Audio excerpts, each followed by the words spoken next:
Hello, hi everybody.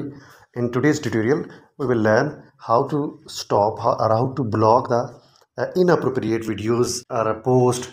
Sometimes something we are viewing on our Facebook page or our Facebook timeline. So today I will tell you how can we stop that inappropriate videos. Go to your Facebook page and click on the right top corner and then settings and then your feeds, and here the five option, go to the reduce last one option, go to the last option, default, reduce more. So click on the reduce more, and here you can see that there are three types of post your feed. You have things like sexually suggestive contents, border violent or graphic, something pupils are repeatedly share post that we can't want to see, that are against the community guideline.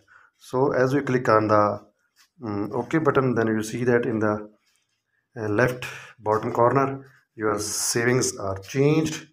Now we can see that our settings is okay. Now we can't see more inappropriate videos or posts on our Facebook timeline or Facebook page. Here you can see that what we have stopped these things and view more example. So I do not want to go into the detail.